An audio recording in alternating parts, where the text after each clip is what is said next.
Hey, are you looking to evolve to a higher level of existence? To practically harness spirituality and personal growth in a crazy, busy, imperfect world? Then you've come to the right place. My name is Prash, and this is Urban Spirituality, the show which fuses ancient wisdom with contemporary spiritual practices to deliver value-adding tools, traits, and insights to help you live your fullest potential. We always keep it real, featuring authentic, unfiltered dialogue with guests from diverse backgrounds to inspire, entertain, and enlighten all who listen. So get ready for your dose of urban spirituality. Be present and let's dive in.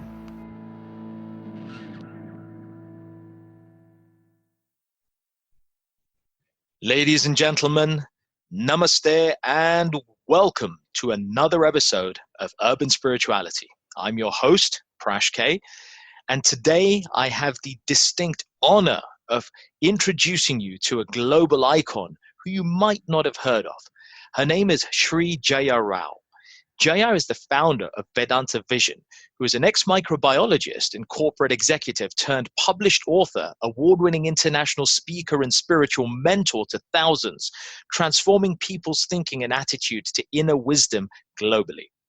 As the founder of the renowned global Vedanta Vision organization, she's devoted over 30 years to educating international audiences in Vedanta, the oldest science of management and personal fulfillment in the world, which has been empowering people for thousands of years, from ancient Indian ashrams to universities the world over, and nowadays the skyscrapers of Wall Street and the Houses of Parliament. Jaya has been conferred with awards globally, including the Harit Rushdie Award, previously awarded to the Dalai Lama and other luminaries, and she addresses and trains elite groups of executives, educators, and influencers at top institutions, tapping into the intangible wealth of ancient India and projecting it to the world to enhance brand equity of the nation. She incorporates a unique blend of scholarly knowledge with real-world pragmatism. She's a skillful orator who never minces her words, as she challenges people to look beyond the mundane and secular and reach for the permanent and more meaningful aspects of life. I guarantee you that this episode is going to challenge you, inform you, and enlighten you. So please join me in welcoming the Honorable Sri Jaya Row. Jaya Row. Thank you. We're really grateful to have you, Jayaji, on the show.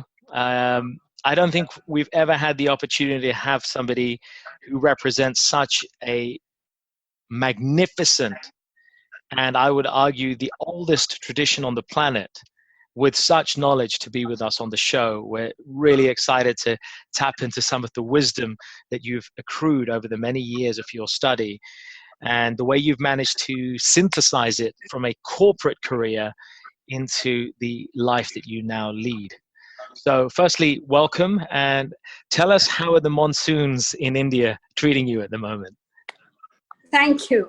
Well, where I am in Mumbai, the monsoon is very mild at this moment, but unfortunately, as you probably know, Kerala is getting the brunt of the monsoon right now. It is, and it seems a very difficult time at the moment in Kerala. I'm seeing it. Yes.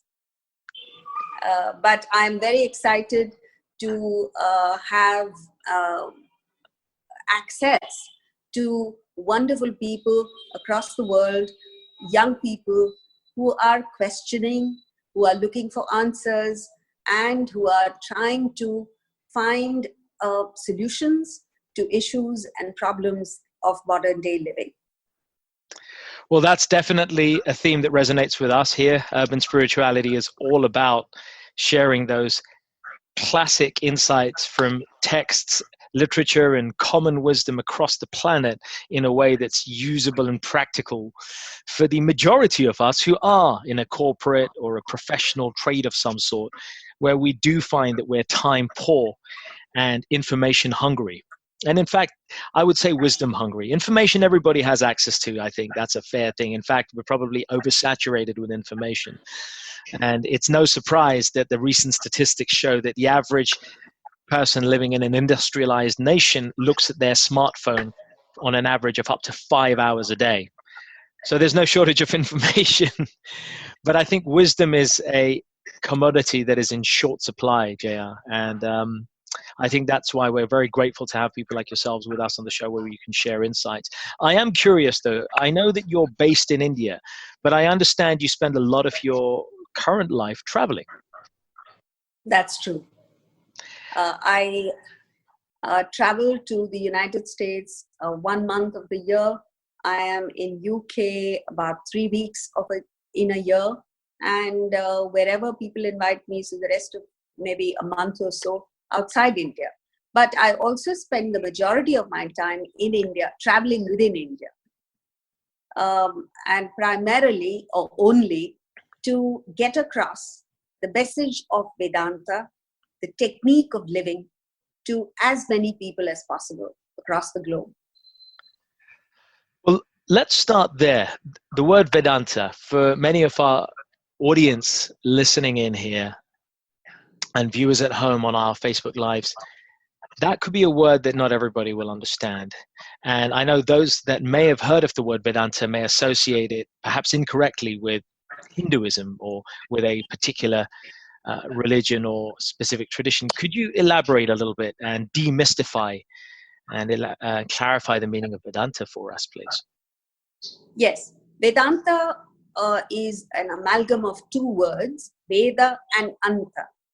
So the source of this knowledge is the Vedas, and it appeared in the last portion of each of the four Vedas. So it was called the Anta, end of the Vedas, end portion of the Vedas. But over time, and the content of this knowledge was self-discovery, knowledge of yourself. It is a science which is a collection of laws, principles that govern the inner functioning, the inner world, as we call it. And unless we know ourselves, we cannot form a proper relationship with the world. And that is what's going wrong in the modern world, because we have a lot in the world outside to make us happy, to make our lives comfortable. But because of lack of knowledge of what's happening inside us, it's like you have the best of food in front of you, but if you have indigestion, you will not be able to enjoy that food. So Vedanta, in short, gives you the appetite for life, so that even at 80, a person may be full of life, enthusiastic, excited, instead of what's happening today. At 20, people are depressed. Let me ask you on that point. Depression is definitely listed now as probably the biggest threat. Mental disease, let's actually genericize just a moment. Depression, which forms a part of mental disorders, we can say, psychological disorders, are the number one epidemic facing the Western world, period. There is nothing greater, no threat more severe that lies on the horizon than that. Yet we are filled with gadgets and facilities more so than any other time in recent centuries. Why then the dichotomy that we have so much and yet we feel so empty and so unhappy? Because the sense of emptiness or the sense of happiness has nothing to do with what you have outside. It has something to do with a mindset, with an attitude, and with with the way you look at things. And that is what Vedanta deals with. It deals with attitudes, it deals with mindsets, it deals with how do you view your life vis-a-vis the world. So the primary reason for depression, according to Vedanta, is exceeding obsession with self. So when you think of yourself all the time, and all that matters to you is selfish interests, self-centered interests, and when that increases beyond a point, it leads to depression. So you have too many desires, and all of which, or most of which, are unfulfilled, you get into depression.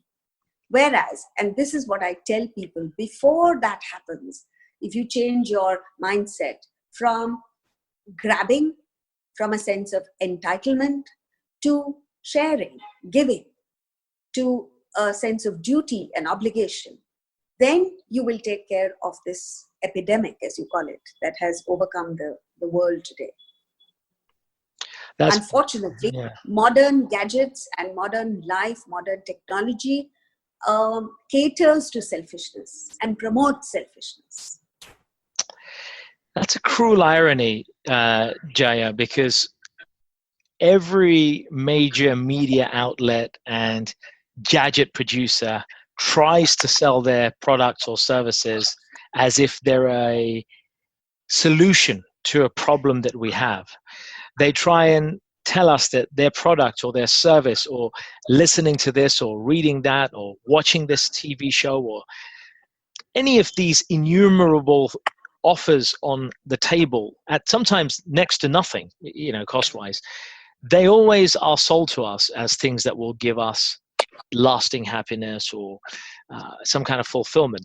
And yet, obviously, the truth is perhaps somewhat divorced from what we're seeing.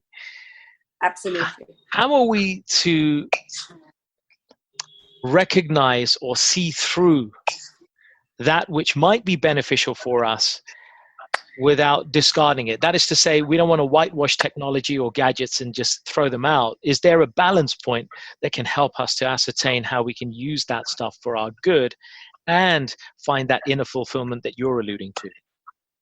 Oh, yes. See, gadgets, technology are actually neutral. It depends on you, how you use it. Right. You could use it for your destruction. You can use it for your evolution. And that is the choice that is available to every human being. And in order to make that choice, and which brings me to the essence of why people are unhappy in life, is because whoever created the world or whoever designed the world seems to have designed it to kind of mislead us, because anything that gives us pleasure in the immediate present invariably gives us sorrow in the long term. And that which is painful in the beginning gives us everlasting happiness. So the moment you understand this, the moment and you deal with something that is giving you instant pleasure, you can access it, you can enjoy it, but you don't depend on it, because you know that that which gives you instant pleasure invariably is going to lead to a different situation in future. So that is the fundamental truth that we need to understand. And then the second thing is dependence. Gadgets are all very well, provided you are not dependent on them. For instance, once I forgot my cell phone behind and went to Colombo, Sri Lanka, for 5 days. And I can tell you those 5 days were the best period of my life, because I had no encroachments on my mind and my time. So you use them, but you should not be dependent on them. Okay, now from technology and becoming detached, I'd like to know a little bit about how you developed healthy detachment, because word has it on the street that you are not too different to many aspiring young professionals out there wanting to have a great career, a great education, and you had all of this. I'd love to hear a little bit about your past and what has led you on that journey to make such a magnificent and unusual change to the life that you now lead, please. Yes, I was fortunate to have been introduced to Vedanta when I was very young. Within my family, my grandparents were deeply interested in the subject. And I had the opportunity of listening to contemporary speakers at that time on Vedanta, on the Bhagavad Gita, and something about what they said inspired me. I didn't understand, because I was too young, I didn't understand much of what they were saying, But the impact that it had on me, for instance, the first time I heard Swami Chinmayananda was when I was perhaps 7 years old. And I remember distinctly the impact that it had on me. So that was one. The other was that I lived abroad. I lived outside India when I was very young because my father traveled internationally. And we lived a good life. And every time we came back to Mumbai, just outside the airport, there were slums. And I would see these little kids playing on the streets. And it did something to me. And I felt guilty, thinking that perhaps every extra that I have enjoyed perhaps took away the basics from some of these kids. And so I developed this very strong urge to give back, to serve, to help humanity, the underprivileged.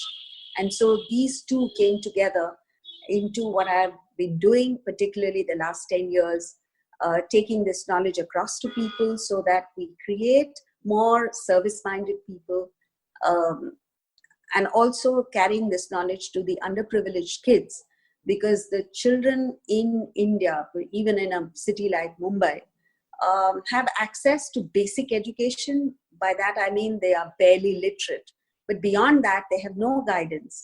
They have nothing to stand by. And with 50% of India's population being under age 25, that is a huge mass of energy which needs to be directed properly. If Right. not, it will be a horrible negative. And so this is where we're focusing our energies on. So, if I'm not mistaken, at the time, you were presumably on a path that had a career. I mean, I understand that you had studied and then went into a profession early on in microbiology, for example. Yes. And then you went into the corporate arena.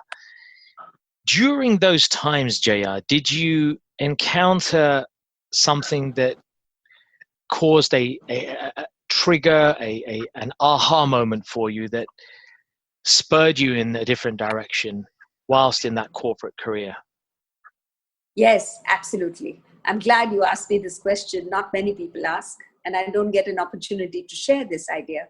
But when I was, I think, 21 or 22, I was exposed to Swami Ramatirtha's books. And there was a sentence I read from one of his lectures that were delivered in America in 1902. And that sentence was, if you're not happy as you are, where you are, you will never be happy. And right that moment, I was planning to change something outside of me. And so I thought, either Swami Ramatirtha is right or I'm right. And however arrogant I may have been in youth, I couldn't bring myself to believe that I was right. So I said, let's dump everything I've been planning. Let's go with what Swami Ramatirtha is saying. And I did not change my externals. I looked at how I could be happy as I was, where I was. And it worked. And when that worked, that was that wow moment for me. And I said, if one idea can work so magnificently, what will the whole knowledge not achieve? And that moment, I decided that my life was going to take a different turn altogether. And I took quick decisions, quit my job, and decided to do this. I have not looked back since then.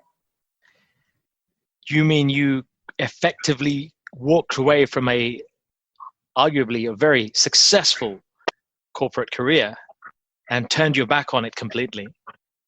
Yes. And everyone around me thought I was insane. Incredible, because isn't there?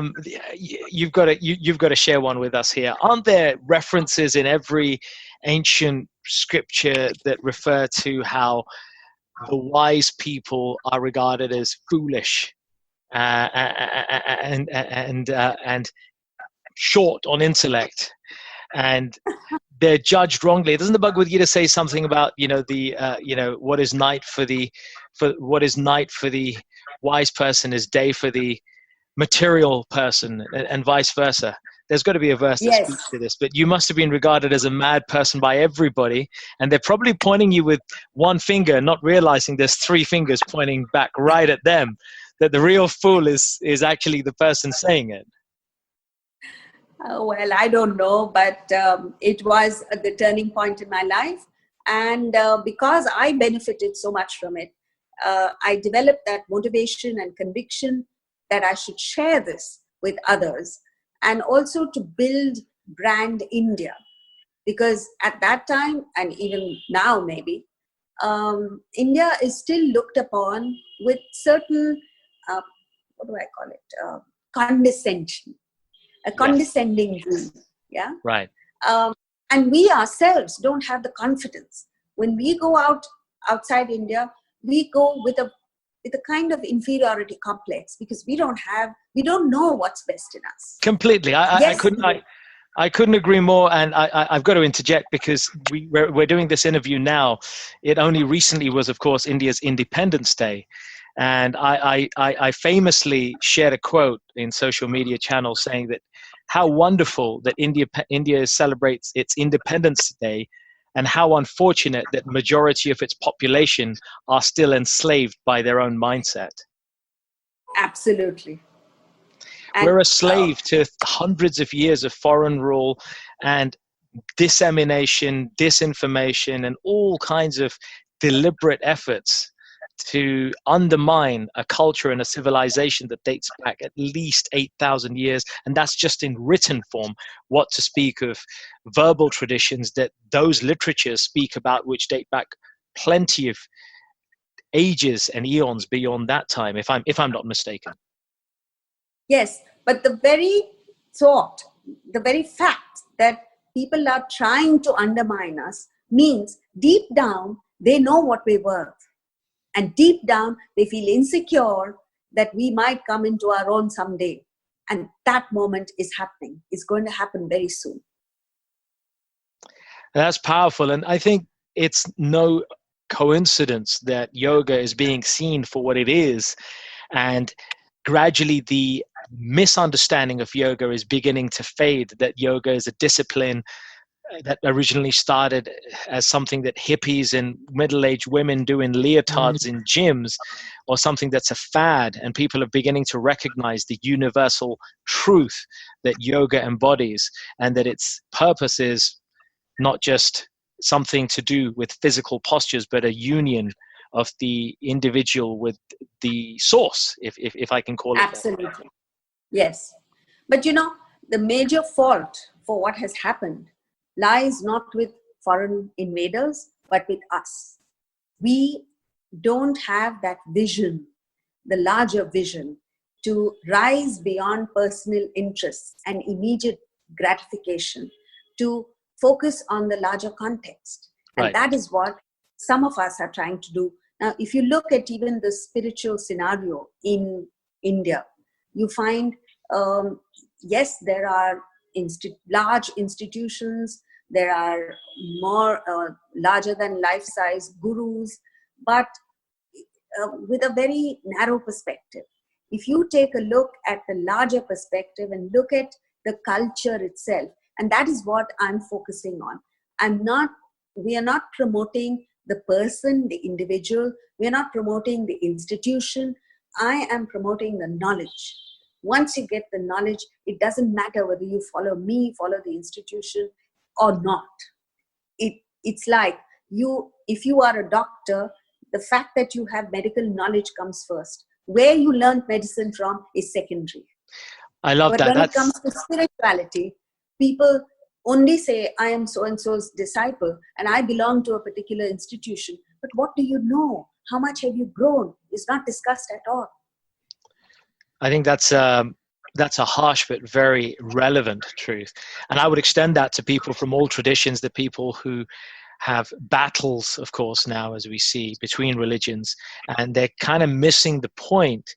And I think a great analogy to what you say is in the world of technology, where You have manufacturers like Google who produced their Android code platform, for example. And what they have is this concept of open source code.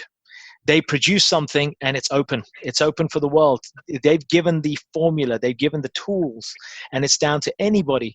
They don't claim proprietorship over it, and they don't put themselves as the center of it. It's just for the world to use and harness. And I guess, if I'm not mistaken, that is the spirit of what you're trying to do, of course, here, which is to universalize and make accessible the core wisdom that is encapsulated in thousands of years of tradition, and try to depersonalize proprietorship and politics from the picture.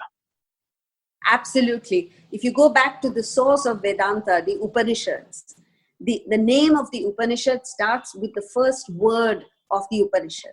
The author is not named anywhere. Often we don't know who the author of that Upanishad was. But what brilliant knowledge that has sustained through centuries. And if we go back to that spirit, and that is that goosebump moment, where you understand people of such caliber did not bother to even mention their names, didn't bother to leave a legacy behind, except the immortal knowledge. That's just entirely powerful. And the knowledge that you're referring to, and I want to touch on it. You're passionate about sharing this knowledge worldwide. And I know through speaking with people associated with yourself and having a chance to follow some of the great work that you're doing in the West, UK and the USA, I know that you're very passionate for the knowledge to go out. I want to know a little bit about this organization that you've set up for this. Tell us about Vedanta Vision. Vedanta Vision is a charitable, not-for-profit organization established in Mumbai, India. And all our programs, whether we do it for the affluent people or we do it for the underprivileged people, are free. We follow the tradition of the great Upanishadic masters, where knowledge is given for free. And our programs are therefore dependent on donations that come to this not-for-profit organization. We are trying to carry it forward, but I'm trying to de-link the knowledge from me as much as possible. So I want to start an online course on the Bhagavad Gita. I want to write a book on the Bhagavad Gita with learnings from the Bhagavad Gita from each chapter, so that people don't need to put in much effort in trying to glean the truths out of these chapters and verses and present it in a modern context. The course, the certifiable course on the Bhagavad Gita will be online. And so a person who does it with the exams and things like tests will get a certificate from us. And this idea I got from the United States, where I think it was a medical school that said that they give extra marks for someone who has done a certificate course in a particular religion. And they asked me, how come you don't have one on the Bhagavad Gita? It's not there. So the idea came to me. So this is what we are focusing on. And I'm sure we'll achieve what we want to achieve. Tell us about the Bhagavad Gita. For those of our listeners, some of them who may or may not be familiar with that, and some may attribute it to a book on Hinduism, and others call it a book on philosophy, and others still call it a book of poetry and psychology. But I guess the fact remains, it is one of the oldest literatures known to mankind, at least nearly 5,500 years old in some form. Scholars can argue the debate and numbers on that. But tell us a little bit about what is the Bhagavad Gita? What is its essence? And what message could speak to our listeners that they could use in this Vedanta Vision practical way that you're so keen for everybody to achieve? Yes. The Bhagavad Gita is a little bit of all that you said. It is a blend of poetry, of drama, of psychology. All these are in it. But the primary message of the Bhagavad Gita is Tat Tvam Asi. That means that God, that divine power that you are seeking outside, Tvam, you are. You are that. And that is, I think, one of the most important messages that every human being must get. We are not all physically strong or good looking. We are not all emotionally empowered, equally empowered. We are not all intellectually brilliant. Not all of us have a high IQ. But every single human being has equal measure of spirit, of the divine in us. And if we were to find our way through the maze of our physical, emotional, and intellectual barriers and log into the spirit within, we've got it. Then you achieve the impossible. And even the thought, the idea is so powerful that yes, I am divine. And I have to find that masjid or Mecca or Jerusalem or Kailash within me. Then your whole perspective changes. And it's not only about the absolute. You start looking within and say, yes, let me tap into my own inner resources.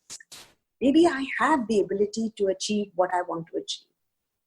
And if every human being is instilled with this confidence, all of us will may not achieve self-realization or enlightenment, but at least all of us will come to some kind of sanity in the world. I'd like to put a question to you. Let's say that I'm a listener and I really resonate with the essence of what you're saying, that we are all divine, that we are manifestations of that original one divine reality, however and whatever we call it, the universe, God, Krishna, Ram, Shiva, Jesus, whatever name we attribute to it, ultimately we're a part of that divinity. Let's say that I like the idea of that, but I have, 2 children, a mortgage, I have to compete with people around me just to maintain my reputation and my face. I've got a couple of kids to put through university. I've got poor health physically, I'm suffering, and I've got all these other distractions, diversions, and diseases fallen upon me. And I'm a victim of the corporate rat race.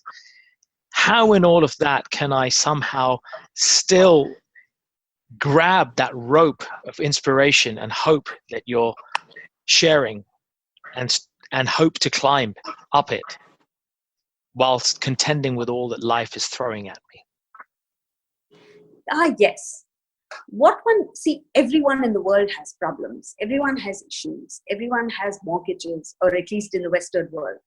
What one needs to do is set aside all of this and focus on something beyond myself.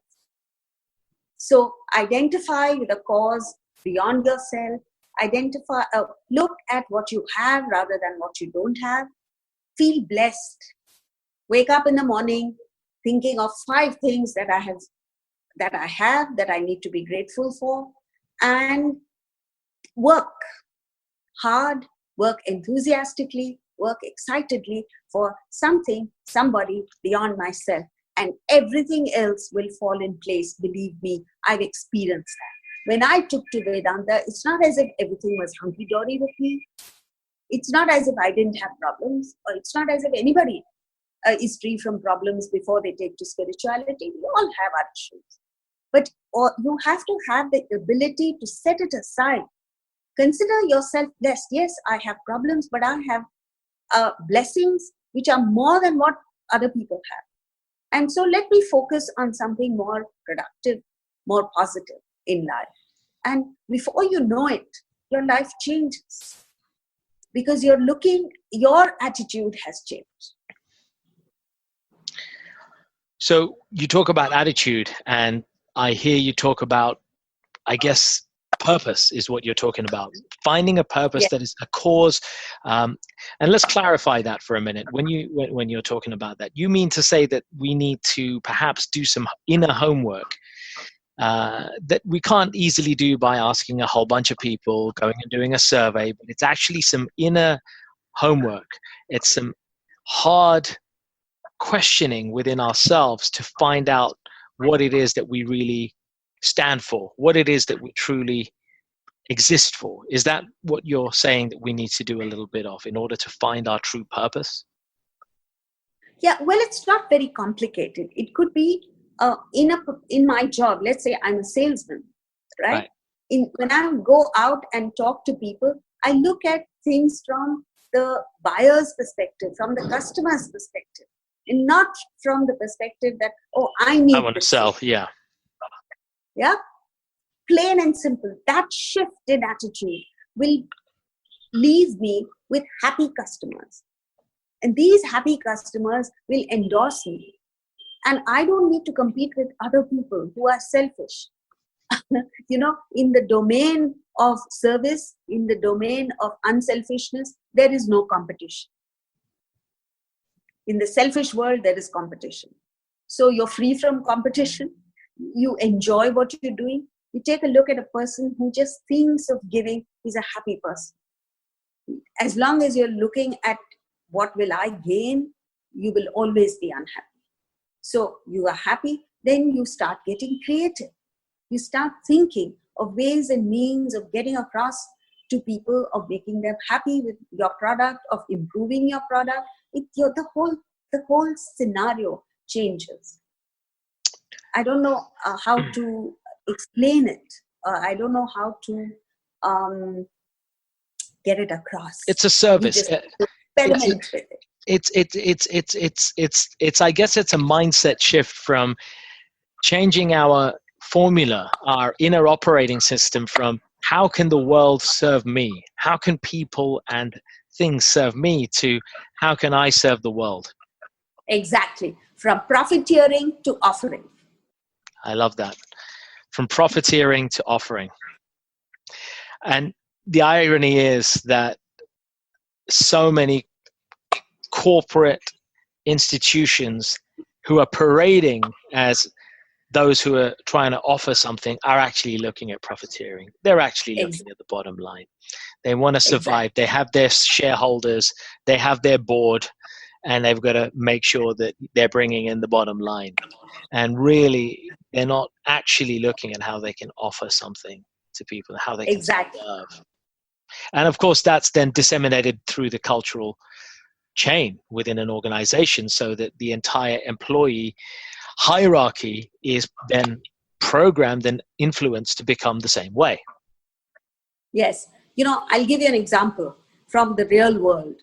Azim Premji of Wipro, you've heard of him? Yes, indeed. Yeah. One of the top tech firms in the world right now. Yes. When the stock market went through the roof, someone went and asked him, have you seen what your stock has done in the stock market? It's gone through the roof. This is its valuation. He said, really? I don't see what it's worth. I just look at my work. And as long as I'm delivering value, I know I'll survive. That is the confidence that you get when you are focused on adding value to people. I love that. Adding value seems to be such a powerful theme for all of us to embrace, and something that we can all gain from, and something that we need to start embracing and adopting in our own lives. Yes. Tell me how currently through Vedanta Vision then you're seeing that happen and delivering that in your own way. You've obviously mentioned the online courses, which are based on some magnificent, powerful teachings that you want to demystify and bring into a more relevant and usable perspective for a modern audience. What other ways are you doing that? I know you travel a lot and speak, for example. That's true. See, when you speak, the contact, the real live contact with a person is something that is fantastic. You cannot replace that with online stuff, long distance stuff. And that is why I go myself, and I'm going to do it till as long as I can, because it's the personal contact that gets things across, much better than words. The other thing that we're focusing on is relationships. If you take a look at the world today, relationships between people, between entities is breaking down fast. Divorce rates are going up, conflict in business is increasing, and all this is again because of what we call as attachment.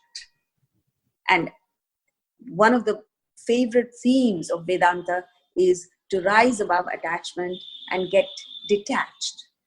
These concepts are horribly misunderstood, even by Indians. So people come to me and say, oh, but how can I detach? They think detachment is physical. They think they need to get physically distanced from their loved ones, which is not true. What detachment is what you call as love minus selfishness. In every relationship, we have expectations, we make demands on the other person, and when these unrealistic expectations and demands are not met with, there's frustration, bitterness, and conflict.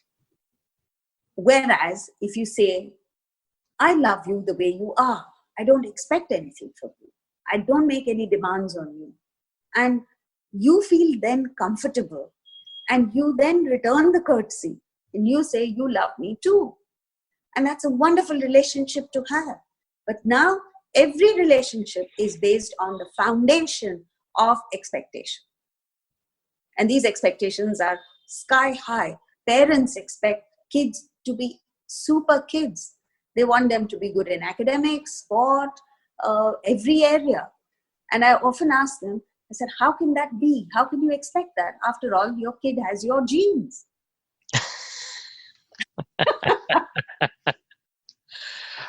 What can they say to that, right? I hope the penny drops then. Right. And the penny has to drop. I mean, if we don't, then we're heading into and fulfilling the frightening statistics that we talked about earlier in this interview, that psychological disorders of the mind are the number one cause of illness in the industrialized nations of the world, and it's only getting worse.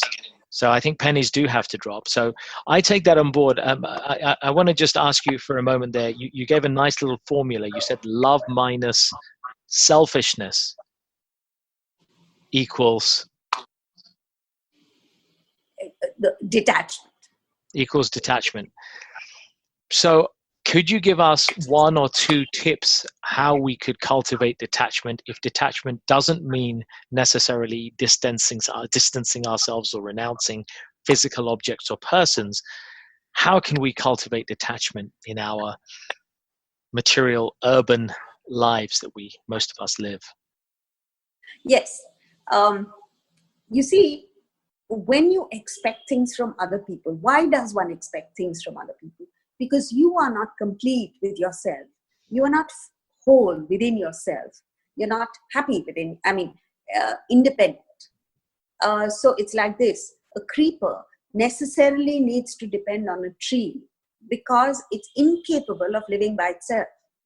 Similarly, we as human beings, because of this inner emptiness, we feel incomplete, and therefore we are not capable of being by ourselves. Therefore, we need to reach out to people, hang on to people, lean on people, and only then do we feel complete. So when you're hanging on to another person, the other person feels uncomfortable and tends to say, get off my back, which is what is happening. Whereas, if you're not leaning on the other person, you're quite happy to be by yourself. I often say, when the other person is around, you're very happy to be with the person. When the person is not there, you should be happy with yourself. That's not what's happening. Now what's happening is, when the person is there, there's conflict. When the person is not there, you miss. You miss the person. So it's a lose-lose situation right now. And it'll move to a win-win situation. if we just implement the principles of Vedanta. Simple principles that can be incorporated into our lives very, very easily. The first step is just make an assessment of the other person. Let's say I make an assessment of my partner and say, he is a wonderful person, but he is disorganized. So when I deal with him, I must expect him to be disorganized. If he is perfectly organized, it should take me by surprise, right? Or another person says, my wife is a wonderful person, except that she gets into moods. So when she gets into... Accept so it. when she's in a bad mood, I say, she's my wife, all right. And I deal with it. But when you don't accept reality and you expect the impossible to happen, it's like expecting an ill-tempered person not to be ill-tempered. That's the starting point of conflict. You understand children for what they are. You cannot expect a child to have your maturity. A child will be a child. I like that. I like that a lot. And I guess what you're using your analogy of formulas, I guess what we're saying is there's an equation here. On the one side, there's acceptance, and on the other side, there's expectancy. And we've got ourselves overweighted on the expectancy side of that Expectation. equation. Yes. The moment we start balancing out and we moderate our expectations and increase our acceptance of the situation, which of course doesn't mean complacency, that they're two different words, but once we understand and accept the situation, and that's healthy acceptance, I guess what you're saying is that we're less likely to be adversely affected by expectations that are unfulfilled, which is just a natural part of life, and you're less likely to be agitated when that happens, and you're more likely to ride above that. Is that really the thrust Absolutely. of what you're... Yes, because the truth is, you can't change anyone in the world except yourself. Okay, I mean that's I cannot debate that, but I do have a challenge for you. I have this three-letter friend that causes me a lot of problems, and if I'm not mistaken, this three-letter friend seems to like the company of 7.5 billion other people on this planet. His name is, or her name is, ego. What and how should we deal with the ego? I've heard some monks say that you should kill it. I've heard other people say it's just a figment of our imagination. And then I've heard others say that you should just ignore it or embrace it, and everything else in between. What's the answer here, Jaya? Yeah, the first is to understand what ego is, right? How does ego come about? It's like on the vast surface of the ocean, this huge body of water, a little bit of that water, thin film of the water, encompasses a little bit of air and forms a bubble, right? The bubble then asserts its identity as separate from the totality and says, I am a separate entity, so I have to grow bigger, I have to swallow up other bubbles, I have to compete with other bubbles and become bigger and bigger. And eventually what happens? The bubble bursts. When the bubble bursts, what's happened? Nothing has happened. Because what is the bubble? The bubble is nothing but the same water of the ocean in a different nama rupa, is what Vedanta says. Different name, different form, different configuration. And therefore it appears to be separate. Even but when it asserts it's actually not. It never is. Even when it asserts its individuality, it is still part of the ocean. So what is the bubble? The bubble is nothing but a part of the ocean, an insignificant part of the ocean, which has encapsulated a little bit of air. That's all we are. That is what the ego is, just air. We are all hot air balloons. And the day you deflate yourself, you understand, I am the ocean. I haven't become nothing. I've just regained my original identity. And that is a wonderful understanding. How So do we get there? how do we cultivate that healthy relationship with our ego in that case? Exactly. The first is to understand how it operates. Ego operates as I am supreme. I am the best. Second, that I only exist. That's how we all live. When you drive as if you were the only person that's important on the streets and no one else is, so on and so forth. And the third, very important, I am the doer. So you've got to smack that and say, oh, I'm not the only person who exists. There are billions of people who exist. There are trillions of creatures who exist. I'm just one 5-foot-nothing individual on one planet of one solar system of one, that mighty universe. So I'm nothing, basically. Second, that I am supreme. Where does that come from? If you take it my ability, I have nothing. I'm not capable of doing very much by myself. So how do I get that I am supreme? It's madness to think you are supreme. Third, I am the doer. No, whatever I've done is a little bit compared to the vast source of knowledge that has come to me, as a result of which I've put in my little 2 bits and produced a little something. So you've got to smash the ego as it comes, as it raises its head, give it a little nudge of understanding, wisdom, not kill it.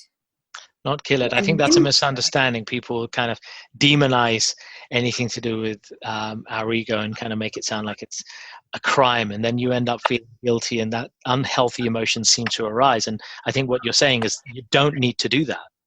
No, you just need to understand it's a childish notion you've cultivated. It's immaturity on your part. You just need to make mature that understanding of those 3 fantastic insights should help us to, I think they're meditations. Take those 3 insights, meditate upon that fact. You're not trying to make yourself feel insignificant and useless. You're just simply recontextualizing your place on this planet and in this universe, your space. And that hopefully should cultivate a sense of humility. And a sense of humility is always a powerful ally on our road to success, real success, that is. Absolutely. And then you take the other end of the spectrum, the greatest people on earth, the people who really contributed a great deal to the world, have been absolutely humble people. Whether it's an Einstein or a sage meditating in the Himalayas or an artist or a musician, their USP is humility. Okay, now I'm hungry and I realize that we're running out of time, and you've talked about USPs. Let's talk about 3 USPs from the Vedanta and the Bhagavad Gita that could be 3 powerful take-home messages or wisdom that our listeners can start implementing straight away. One is shift from entitlement to contributing. Never have a sense of entitlement. Always have a feeling of obligation that I owe this to the world and to my family and to everybody else. The second is expand your circle of love. We confine ourselves to people who think like us, who are like us, who have the same color of skin as me. That any fool can do. But to rise above it and identify with people who are different from me and still love them is the outstanding feature of a human being. And we must cultivate that. Today, there's so much conflict and bloodshed because we can't rise above these differences. And the third is gain knowledge. Knowledge of what? Not the Gita and Upanishads, but just knowledge of what is permanent and what is impermanent. We don't know what is permanent, but we must understand that the world and all that it offers is passing, ephemeral, impermanent. And therefore, like the 5th chapter of the Bhagavad Gita says, the wise does not revel in these childish things. So when you understand it's impermanent, you may engage with them, You may enjoy them, you may interact with them, but never sell your soul to passing ephemeral things.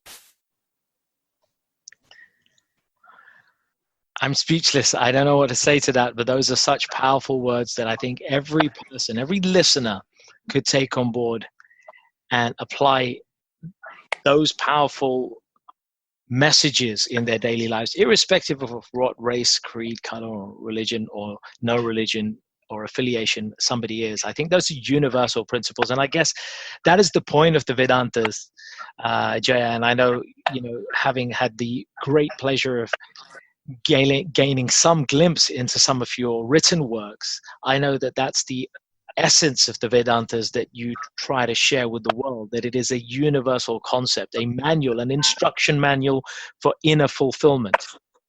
Absolutely. Well put. Thank you. So talking of inner fulfillment, where can we find you next? How can our listeners connect with you and learn more from you? Yes, we are on YouTube. We have a lot of videos on YouTube. They are not complete, but they're clips. But that's enough for people to start with. I've had the pleasure myself, Vedanta Vision and Jaya Row. Yes, we are also on Facebook. We have a Facebook page called Vedanta Vision, where we post valuable quotes on Vedanta every day.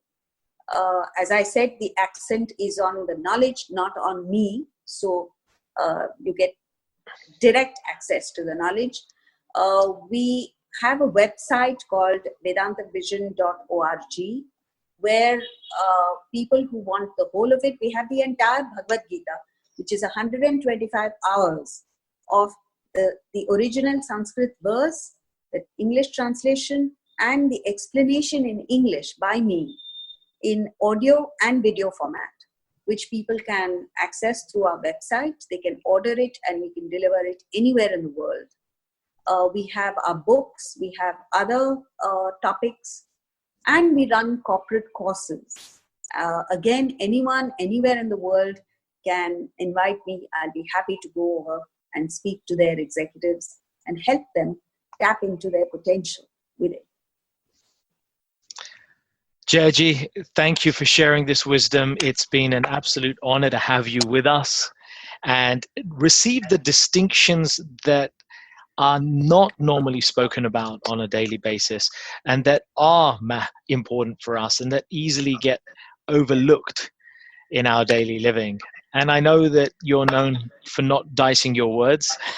I know that you're well respected in corporations, in the boardroom, as well as private community circles, as somebody who doesn't mess around with the truth, but loves to deliver it as is, undiluted and unselfishly, which I think helps to have you stand out as somebody who is truly a compassionate and knowledgeable person. And to find compassion and knowledge in one person is such a rare thing these days. And in a world of motivational speakers, inspirational thought leaders, to find somebody with this level of depth and compassion and who is unselfishly and ceaselessly traveling at great personal sacrifice at times, speaking to, what is it now, hundreds of thousands of people, and that's just in the past few years, let alone the journey you've been on. I think it's a hugely precious thing. So I offer my great respects to all the work that you're doing,